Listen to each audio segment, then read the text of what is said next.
ಶರಣಾದ 6 ಜನ ನಕ್ಸಲರ ಗನ್ನುಗಳು ಪತ್ತೆಯಾಗಿವೆ.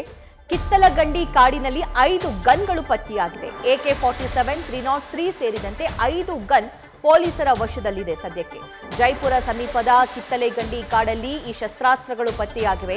ಚಿಕ್ಕಮಗಳೂರು ಜಿಲ್ಲೆ ಕೊಪ್ಪ ತಾಲೂಕಿನ ಕಿತ್ತಲಗಂಡಿ 100ಕ್ಕೂ ಹೆಚ್ಚು ಗುಂಡು ಸಹ ಪೊಲೀಸರು ವಶಕ್ಕೆ ಪಡೆದುಕೊಂಡಿದ್ದಾರೆ. ಜೈಪುರ ಠಾಣೆಯಲ್ಲಿ ಈ ಬಗ್ಗೆ ಪ್ರಕರಣ ಕೂಡ ದಾಖಲಾಗಿದೆ. ಡೀಟೇಲ್ಸ್ ನೀಡ್ತಾರೆ ನಮ್ಮ ಚಿಕ್ಕಮಗಳೂರು ಪ್ರತಿನಿಧಿ ಮಹಾರುದ್ರ. ಈ ನಕ್ಸಲ್ಸ್ಗಳು ಶರಣಾಗತಿರಾಗುವ ಸಂದರ್ಭದಲ್ಲಿ ಅವರ ವೆಪನ್ಸ್ ಎಲ್ಲಿದೆ ಅನ್ನೋ ಪ್ರಶ್ನೆ ಮೂಡ್ತಾ ಇತ್ತು. ಆ ವೆಪನ್ಸ್ ಕೂಡ ಸದ್ಯಕ್ಕೆ ಸಿಕ್ಕಿದೆ. ಸೊ ಪೊಲೀಸರು ಈ ಬಗ್ಗೆ ಹೆಚ್ಚಿನ ಡೀಟೇಲ್ಸ್ ಏನು ಹಂಚಿಕೊಂಡಿದ್ದಾರೆ? ಹೌದು ಸಭಾ, ಏನಂದ್ರೆ ನಕ್ಸಲರು ಏನಂದ್ರೆ ಬೆಂಗಳೂರಿನಲ್ಲಿ ಸಿಎಂ ಆದಿಯಾಗಿ ಏನಂದ್ರೆ ಅಲ್ಲಿ ಶರಣಾಗತಿ ಆಗಿದ್ರು. ಆ ನಂತರ ಏನಂದ್ರೆ ಅವರು ನಕ್ಸಲನ್ ಬಂದೂಕುಗಳನ್ನ ಶರಣಾಗತಿಯೇ ಮಾಡಿಲ್ಲ, ಆದ್ರೆ ಅವರು ಧರಿಸುವಂತ ಬಟ್ಟೆಗಳನ್ನ ಮಾತ್ರ ಒಂದು ಶರಣಾಗತಿ ಸಂದರ್ಭದಲ್ಲಿ ನೀಡಿರುವಂತದ್ದು.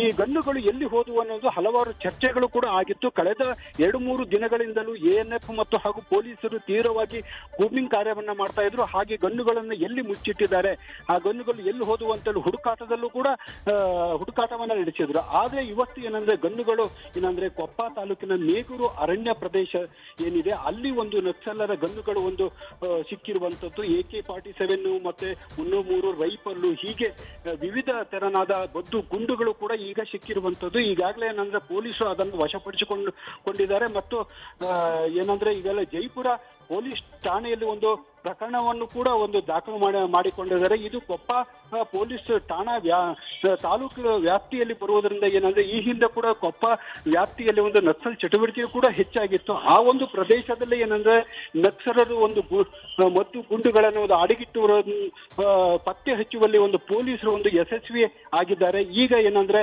ಅದನ್ನ ಒಂದು ವಶಕ್ಕೆ ಪಡೆದುಕೊಂಡು ಅದರ ಅಡಿಯಲ್ಲಿ ಒಂದು ಕೇಸನ್ನು ಕೂಡ ಈಗ ದಾಖಲು ಮಾಡಿರುವಂತದ್ದು. ಸಭಾ, thank you Maharudra. News first ನಿರ್ಭೀತಿಯಿಂದ ನಿಮ್ಮ ಪರವಾಗಿ.